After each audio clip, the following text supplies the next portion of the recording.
با نام خدای مهربان. سلام، نور، برکت، عشق و زیبایی در خاندانتان. امیدوار هستم همگی خوب و صحت و سالم و بردم هستید و با یک برنامه نو، با یک برنامه دیگر در خدمت شما خواهیم بود و موضوع امروزه صحبت ما این کتاب و کتابداری در امارات بخارا، مخصوصا عصر 19 و اولی عصر 20. چی سرنوشته به سر این کتاب ها آمد؟ تقدیر کتاب های امارات بخارا چی شد؟ چی فاجعه های را این کتاب ها اثر گذراندند و این کتاب ها هم امروز در کجاها نگهداری می شوند؟ آیا واقعا در بخارا تا آمدن و غصب روس ها کتاب و چاپ کتاب و نشر کتاب وجود داشت و با کتاب مردم ما در منطقه چگونه مناسبت داشتند؟ در این موضوع با ما صحبت میکنند بختیار تیمورزاد و برنامه خیلی خوش آمدید. تشکر که دعوت را پذیرفتید. باید بگویم که بختیار تیمورزاد یک عالم جوان است که بیشتر در این موضوع تحقیق میکند. بیاید صحبت اون رو بشنویم و ما رو همراهی کنید تا از دلیل های جالب، فکت های جالب در کتابخوان آشنا شوید. تشکر زیاد اکای دلیر. شکر خدا که صحت و سلامت هستیم، در پی جستجوی علم و دانش هستیم و با نوشتنی رساله نامزدی خود مشغول کار هستیم. آیا تا آمدن حکومت پادشاهی و تصرف آسیای میانه یا غصب کردن آسیای میانه از طرف چه حکومت پادشاهی و چه بعداً بلشویک ها، کتاب و کتابداری، کتابخانه ها، چاپ کتاب، وضعیت علم و دانش در امارات بخارا چگونه بود و یا این حرف درست است که تا آمدن حکومت پادشاهی و بلشویکان تاجیکان چیزی نداشتن، مکتب و مدرسه نداشتن، کتاب نداشتن، از چاپ کتاب بیخبر بودن و گویا این روس ها بودن که همه این چیزا رو به این سرزمین آوردن. نظر شما هم یک تاریخ نگار که در این موضوع تحقیق کرده چی است؟ بزرگان علم و ادب فارس و تاجیک کتاب را به تن جوشن، دیگر چراغ روشنایی و سیومین انیس کنج تنهایی نامیدند و کتاب یک سلاح مهمی هر روزه غذای معنوی انسان است و امروز علم هست که کشورهای دنیا با همین علم پیشرفت ایستادند که برای پیشرفت هر یک کشورها امروز کتابها خدمت دارند. نوابسته کتاب‌های چاپی، کتاب‌های شکل الکترونی و دیگر ها. سالهای 60 قرن 19 یعنی عصر 19 ببینید در این دوره، یعنی در کشور آسیای مرکزی کشورهای امارت بخارا، خانگری خیبه و خانگری قوقند بودند.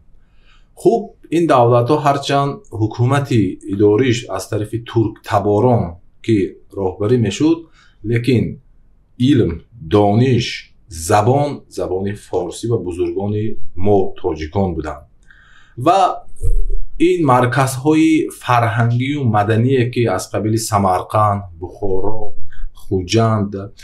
مرو، بلخ و دیگر شهرهایی که از ازل در این حدودها دهها، هزارها نابغه های به کمال رسیدند که همه آنها محض با شرافت کتاب بزرگی خود را در دنیا اعتراف کردند و در شهرهایی که ما نامبر کردیم هر یک این منطقه به خود مدرسه، کتابخانه ها و خانقاه و دیگر انشاءات گوناگون وجود داشت و گویا اینکه بخارا و خیبه و سمرقند و خوقند با 4-5 کتاب دینی محدود میشدن اساس واقعی ندارد. که از مسئله های مهمی که در همین دوره ما بای دادیم این از آسیای میانه رفتن کتاب های دستنویس ها که با کشورهای روسیه، فرانسه، انگلیا و عموما گویم با کشورهای اروپایی و امریکایی که اینها چگونه رفتن. دستخط های ما یکم در اساس غصب ها رفتن. غصب ها مثلا ببینید سال 1868 سال وقتی که سمرقند به دست گنرال گوبرناتور ترکستان از جانب روس‌ها غصب شد، اولین کاری که آنها رو به همین مشغول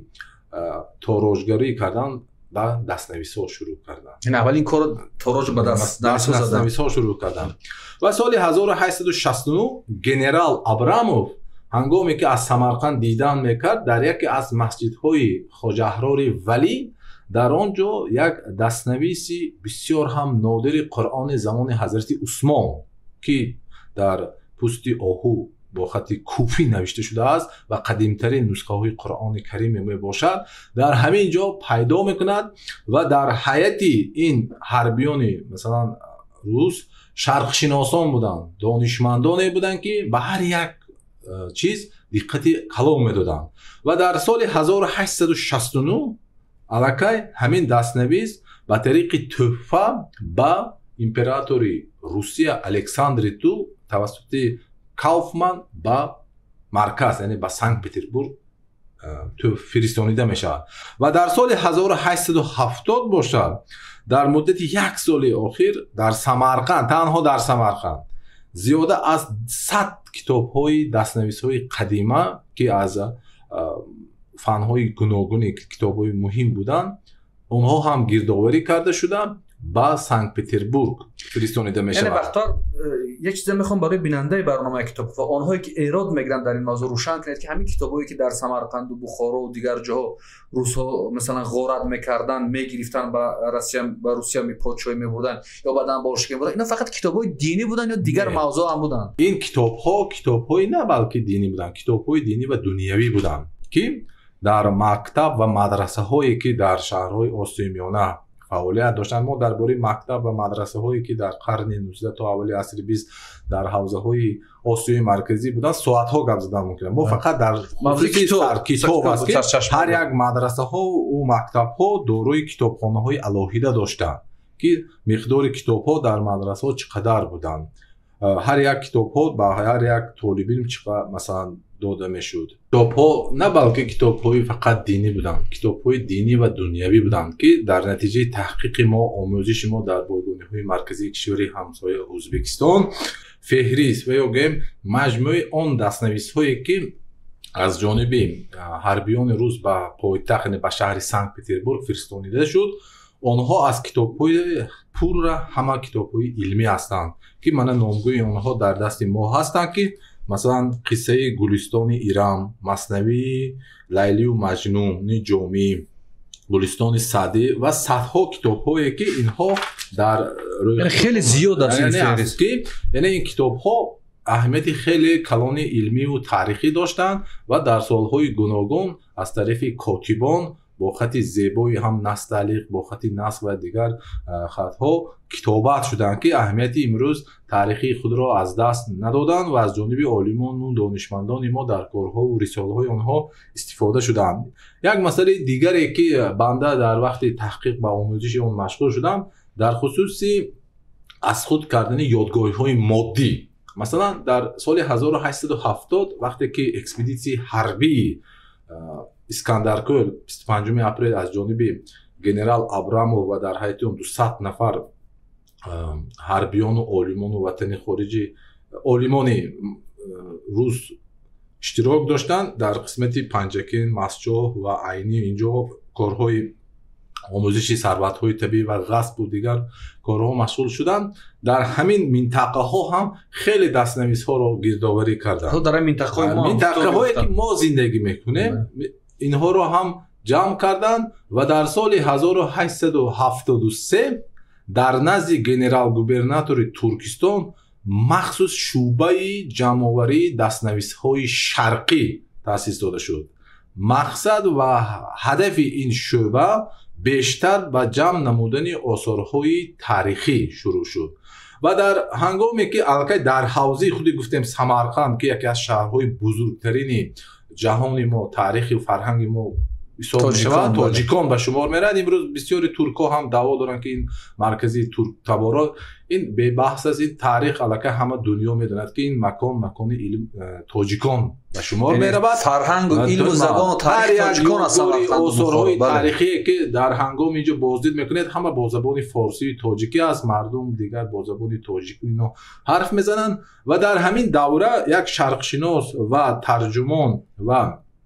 باستانشناسی هم معروفی روس الکساندر لیدویچ کون که در از سال 1866 شروع کرده تا سال 1888 در دوام عمر خود همین آدم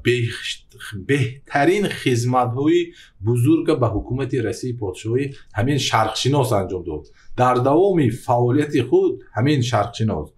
зиёда аз 2000 китобҳои нодир маҳз дар ҳамин одам гирдоварӣ кард, ки имрӯз дар ганҷини дастнависҳои шарқӣ ба номи Салтовский Щедрин ҳамин дар Санкт Петербург нигоҳдорӣ карда мешавад.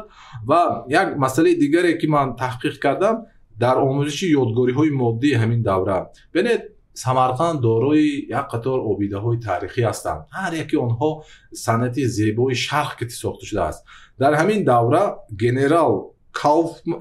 Абрамов ва баъдан Кауфман дар шаҳри Самарқанд яке аз бузургтарин ёдгориҳои тарихие ки имрӯз боқӣ аст, 220 гектарро ташкил медиҳад, ин Афросиёби Бостонӣ аст, ки зиёда аз ҳамин ҷо 15 яшик осорҳои тарихиро аз мардум, аз ҳамин ёдгориҳо ҷамъ мекунанд, ки шояд ки ин мардум ба як чизҳои ночиз дода мегӯянд, не бисёртар инҳо худашон ташкил харидорӣ кардану зӯран буданд. ҳатто дар ҳамин китобҳои тарихӣ ҳам сабт шудааст ки онҳо маҷбури аз дасти мардум мегирифтанд бо номи ки чизи зиёновар аст, чизи хатарнок аст. Гӯё бисёр бинед ки масалан дар ҳамин давра асри 19 соли 1818 дар Санкт Петербург як осорхона ташкил ёфт бо номи Осорхонаи Осиёӣ, Азиатский музей мегуфтанд, ки аввалин директораш Фрейн, ки дар ҳамун давра сар карда аллакай шурӯъ ба ҷамъоварии дастнависҳову китобҳои дигар шурӯъ шуд ва анамин осорҳо оҳиста оҳиста ҷамъ шуда аллакай диққати гӯем шарқшиносу донишмандои рус, ҳарбиёни рус, сайёҳо шурӯъ шуд. Масалан соли 1872 вақте ки дар маркази Тошкент як овоза мешавад ки дар як нафар сокини маҳаллии Тошканд як дастнависи бисёр ҳам зебои қадима шоҳнома аст, ки он дорои чандин миниатюраҳои зебо дорад ва ин хабар ба таври таъҷилӣ ба генерал-губернатор фон Кауфман хабар мерасад ва ҳамин дастнависа зуран шоҳномая аз дасти худи мардум ба пули ночиз харидорӣ карда ба китобхонаи императорӣ мефиристанд ва соли 1873 ин дастнавис дар яке аз толорҳои ҳамин китобхонаи императорӣ маърази тамошо мегузоранд ва сафири Муҳаммад Ёқуббек Торопхоҷа ибни Умархоҷа дар ҳамин ҳангоми боздидаш аз ҳамин шоҳномае ки аз Тошканд ба Санкт Петербург рафтааст дидан мекунанд ва директори китобхонаи императорӣ Касович ҳамуна ба асри 15 мансуб донистааст, ки яъне яке аз беҳтарин нусхаҳои қаламие ки аз Осиёи марказӣ ба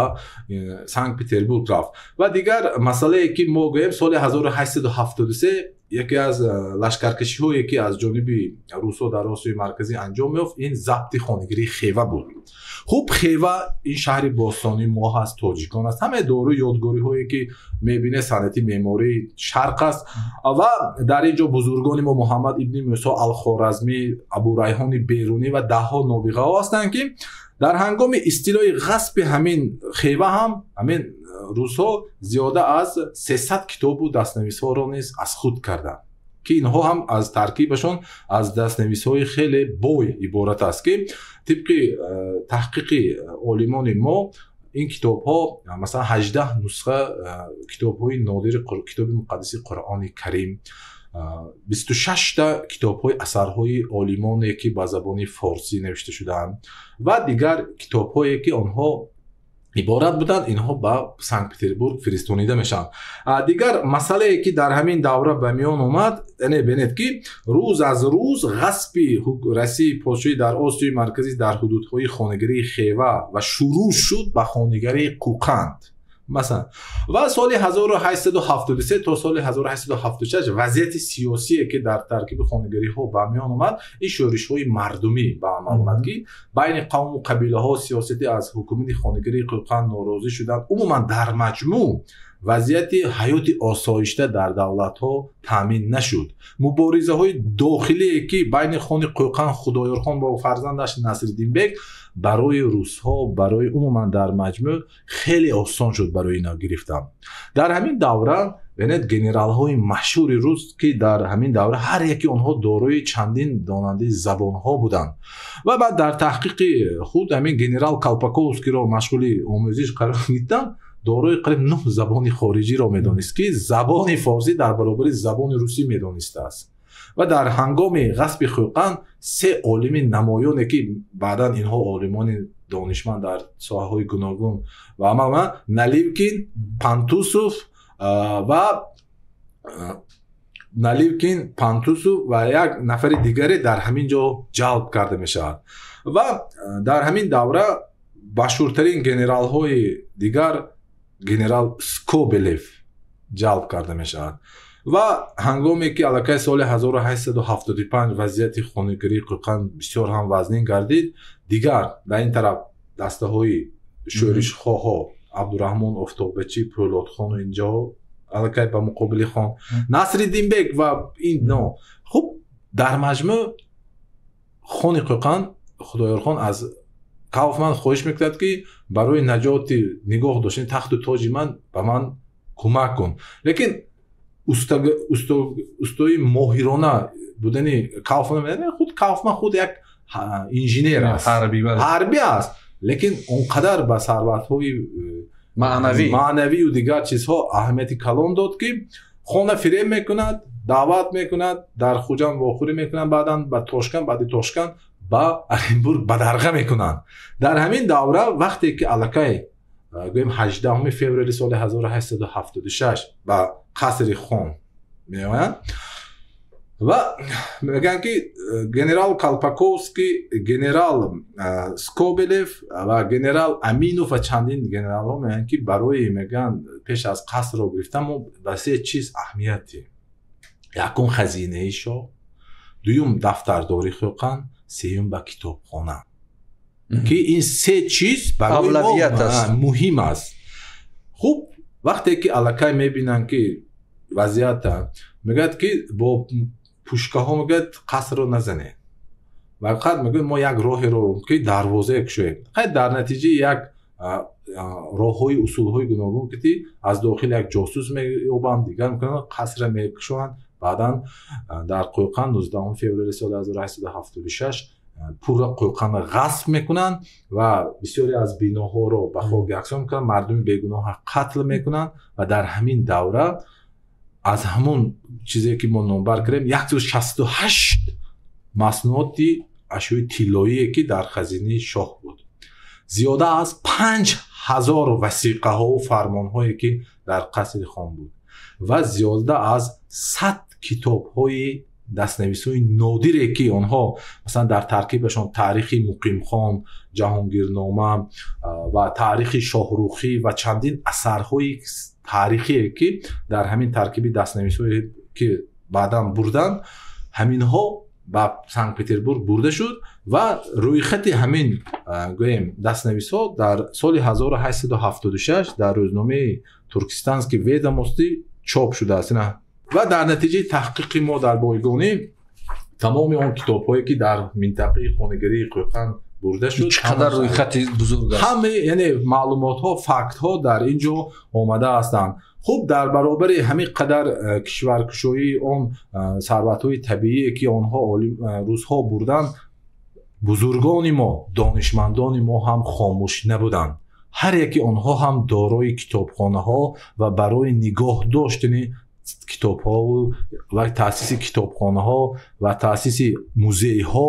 ва низ шурӯъ карданд. ҳуҷум кардан, гуфтан яъне китоб осеб набинад, яъне хазина осеб набинад ва дафтардорӣ осеб набинад. Яъне фақат дар Хӯқан ба ин эҳтиёткорӣ яъне таваҷҷӯҳ кард, дар дигар замон буд. Масалан вақте ки Бухоро бомбаборон шуд ё ба Самарқанд ҳамла кардан, яъне эҳтиёт мекарданд китоб бояд ба дасти ино биёфтад. Яъне чӣ қадар аҳамият дошт барошон китоб, ки китобҳо нобуд нашаванд. Хуб, яъне талаффут ҳам дошт дар ҳамин давраи ғасб, дар давраи ҳуҷуми русҳо китобҳо талаффут доштанд дар Бухоро, яъне талаффути китоб буд, яъне китобсӯзиҳо пинҳон мекарданд мардам. ҷое ки ғасб истило мешавад, дар он ҷо ҳатман харобкорӣ, вайронкорӣ нест. Бале, ҷанг аст дигар, бале. Лекин ба як чизе ки ин фикри ман, андешаи ман اون چیزی که من در حجت دیدم، اون چیزی که من به همین چیز خودم خلاصه برآوردم در قرن 19 با کتاب ها و یادگاری های مادی به نهایت با احتیاطکارانه مشغول شدن. روس بردن. مثلا بین سال 1876 75 اول 76 یکی از سفیران آمریکایی یوجین سکایلر وقتی که از آسیای میانه دیدن میکنه در بخارا، در خوقند، در حتی خوجند و دیگر جاها، همین یک سفیر شروع میکنه به جمع‌آوری کتاب که در بخارا، در سمرقند مثلا بینید که در یکی از یادداشت‌های مثلا همین نلیو که اومده است که میگه من به خوقند آمدم، خوقند در خوقند میگه استحصال کاغذ براه مونده شده است و در نزد کارکرد کاغذ کاتبای مخصوصا هستن که اینها فرمایشی به خان، یعنی به پادشاه، به مدرسا، به عالم، به نگرا نسخه ها رو کوچونیده میدادن. هر یکی کاتب ارزش مثلا خدمتش با 5-6 دینار است و میگه اصلا چیزی که بگه برای من میگه مهم است، میگه در بازارهای خوقند میگه این اصلا چیزی ارزان کتاب بوده است میگه. و در همین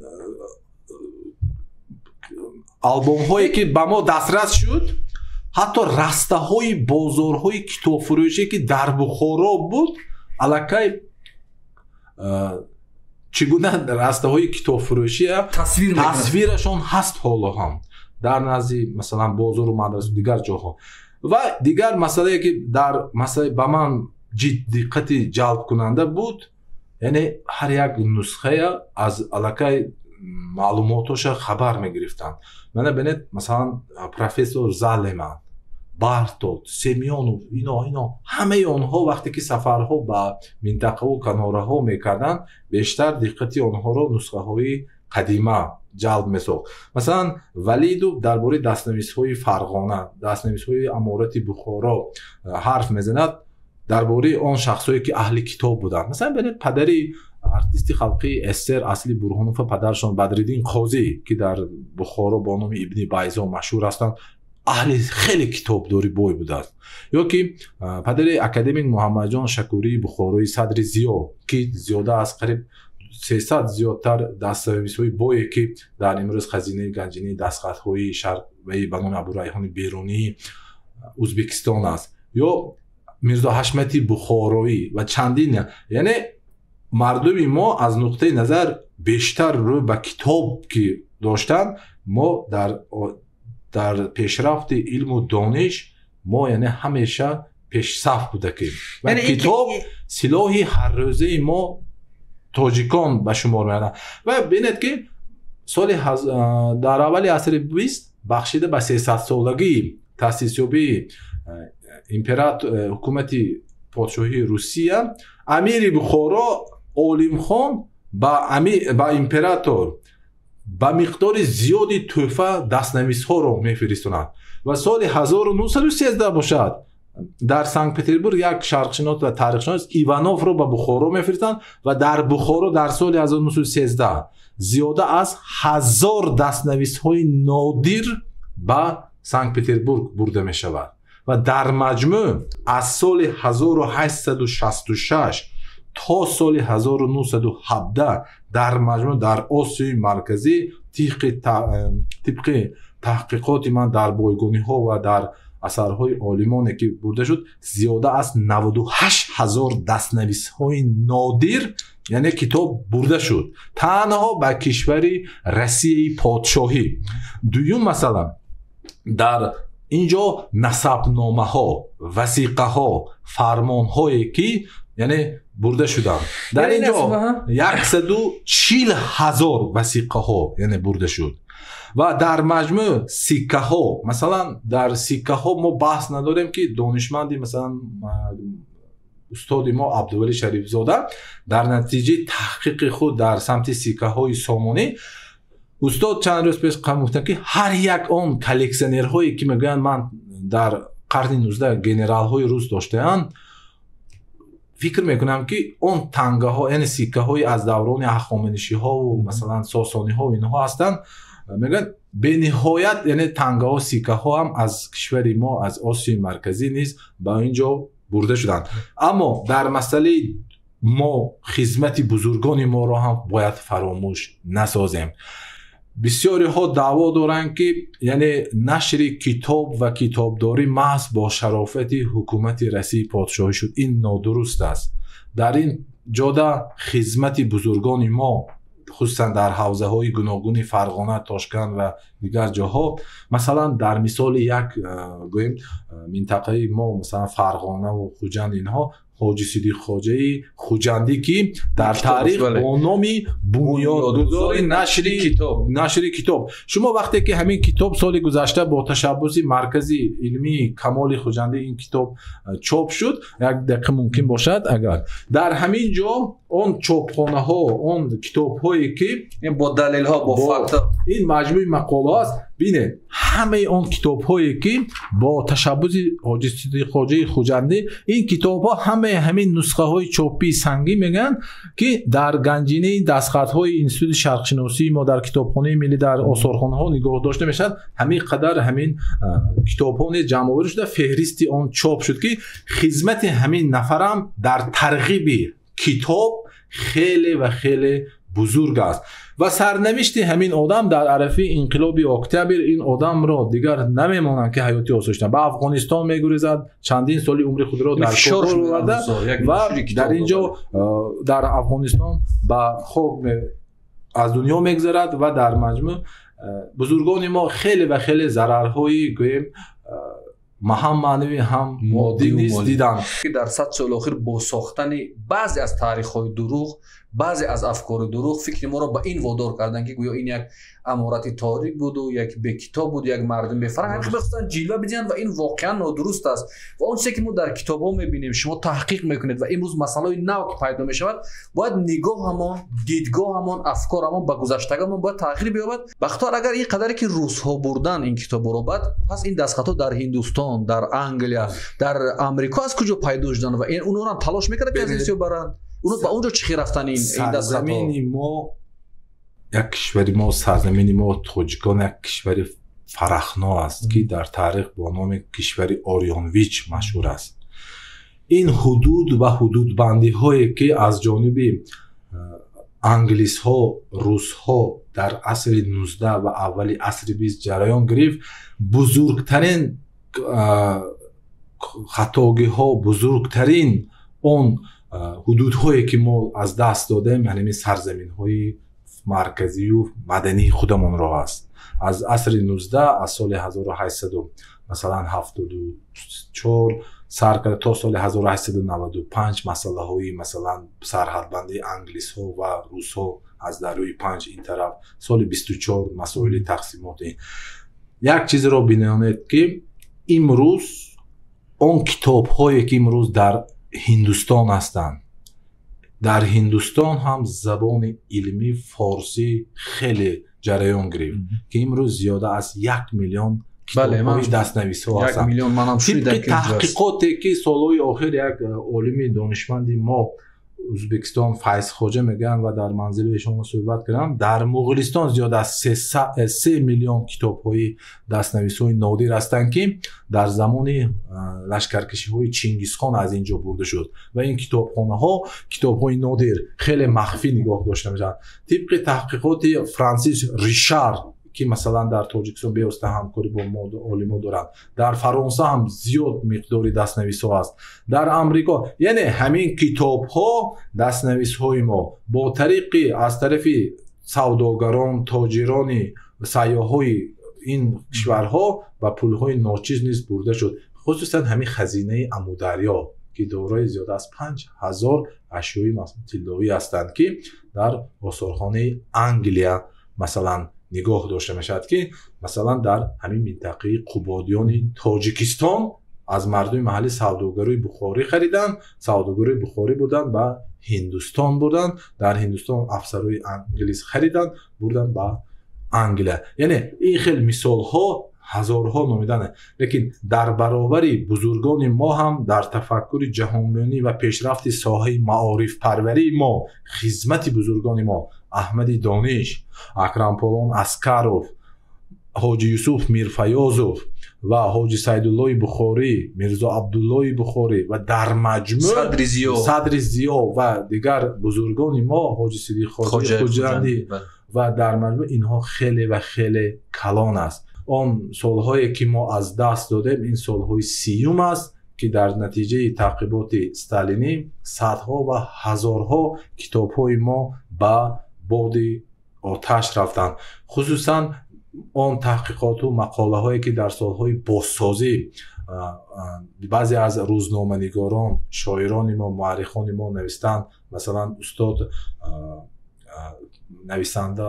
Баҳром Фирӯз китобҳои кӯҳна, унҷа мехонед дард аст ҳамаш. ё ки Караматулло Олимов, Караматулло Мирзоев алангии китобҳо, ё Ашрафӣ санъатшинос куҷо рафте дастхатҳои бостонӣ, ё Мирбобоев Абдуллоҷон баъзе китобҳоро ки ба бод бурд. Ҳамин хел ном мақолаҳо таҳқиқота хеле зиёд аст дар ин мавзӯъ. Лекин аз ҳама муҳимтарин чизе ки имрӯз дар пеши мо, олимони мо, донишмандони мо ҳаст, ин дар ҳамин атрофи ҳамин мавзӯи таърихӣ мо бояд муаррихон, донишмандон китобҳо, рисолаҳои номзадӣ нависем, то ки мо бидонем ки мо дар гузашта кӣ будем ва ба чӣ расидем ва дастрас кунем он дониша ва интиқол кунем ба ҷомеамон. Чунки қадар фарзандони миллат китобхон бошад, ҳамон қадар ин миллат нерӯманд аст. Яъне китоб муаллими бепул ва беминнат аст. Агар Абурайҳони Берунӣ китобро воситаи аз ҳама муҳими худ эълон карда бошад ва мегӯяд ки илм соҳаи мӯътабартарин аст, ҳама сӯи он меравад, чизе нест ки аз илм болотар бошад. хулоса мекунам, он ғасбу он кишваркушоӣ, он истилогариҳое ки аз тарафи аҷнабиҳо, яъне аз тарафи он англису рус ҷараён гирифт, ҳамаи онҳо аксҳои худро дар манбаъҳо, китобҳо низ ҷои худро ёфтааст. Мана бинед дар ҳангоми чӣ гуна ғасби қалъаҳои Хева, ғасби масалан аз сар тан ҷудо кардани одамони бегуноҳ, қир карда шудани одамони бегуноҳ ва дар маҷмӯъ ҳамаи ҳамин аксҳо дар манбаъҳову китобҳо низ яъне ифода ёфтаанд. дар охири барнома якчанд китобҳое ки аз ҷониби олимони мо, донишмандони мо дар ҳамин самти китоб ва китобхонаҳои шахсии бузургони мо таҳқиқот анҷом ёфтааст. ҳамин ба наздики китоби тозанашри устод Шодмон Воҳидов дар мавзӯи зиёии Садри Бухорӣ ва феҳристи китобхонаи ӯ ки ҳамин китобро пайдо кунанд ва дар бораи худи Садри Зиё ва коллексияи бои дастнависҳои ӯ аз чӣ гуна китобҳо иборат аст, бисёр ҳам маълумотҳои зиёдро пайдо мекунанд. Ва дуюм ин китоби тозанашре ки дар тарафи Маркази илмии Камол анҷом ёфт, бунёдгузори нашри китоб, ва дар ин китоб дар бораи худи яке аз бунёдгузорони ношири китоб дар Осиёи Марказӣ ҳоҷи Сидиқ Хоҷаи Хуҷандӣ ва он китобҳое ки аз тарафи ҳамин одам ташаббуси вай китобҳои чоп шуда ҳастанд, дар ин ҷо низ маълумотҳои тозаеро пайдо мекунад ва дар хусусан дар бораи сарнавишти ҳамин бузургвор ки дар Афғонистон солҳои охири зиндагиаш ба чӣ гуна ҳодисаҳо анҷом ёфт маълумот. бори дигар ёдовар мешавам ки ҳамсӯҳбати ман будам Бахтовар Темурзод ки шуморо бо вазъи китобу китобдорӣ дар аморати Бухоро махсусан асри 19 ва аввали асри 20 ошно карданд. Як ҷои хеле нигаронӣ аст, як ҷои хеле афсӯс аст ва мо аз ин барнома мушоҳида мекунем, бо олимони гуногун суҳбат мекунем. вақте ки дар шабакаҳои гуногуни иҷтимоӣ аз ҷониби кишварҳои мухталиф, шабакаҳои моҳворавии мухталиф филмҳо сохта мешавад, барномаҳо сохта мешавад, андешаҳо гуфта мешавад, ҳамон гуна ки сарзаминҳои бузург,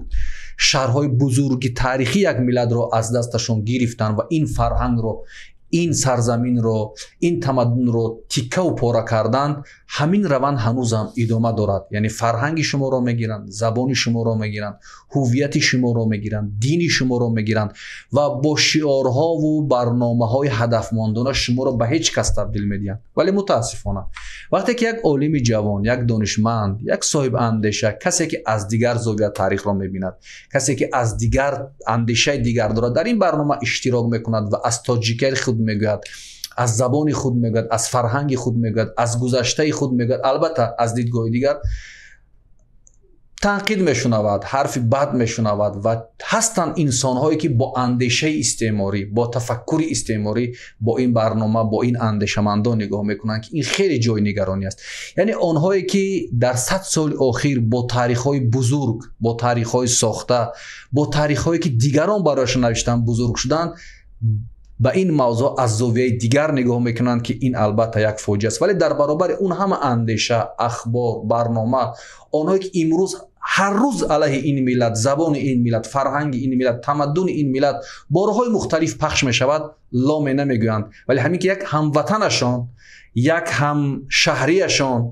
یک نفر از خودشان از این ملت بیاید آنها را بخواهد با تاریخ واقعی، با اندیشه واقعی، با برنامه واقعی آشنا بکنند، حتما پشت او کیم چیزهای دیگر را میکوبند، کیم چیزهای دیگر را میگویند و ناتوانبین هستند که این برای یک ملت، برای یک کشور عاقبت خوب ندارد. باقی سالم و صحت و سربلند باشید و بیایید کمر خود را مستحکم ببندیم، میان خود را مستحکم ببندیم، در پی آموزش، در پی خواندن و صاحب شدن این تمدن، این فرهنگ در شارنه، در عمل باشیم. این برنامه کتابخوان بود. تا برنامه آینده در حفظ و پناه خدا باشید. خدا یاری آورتان.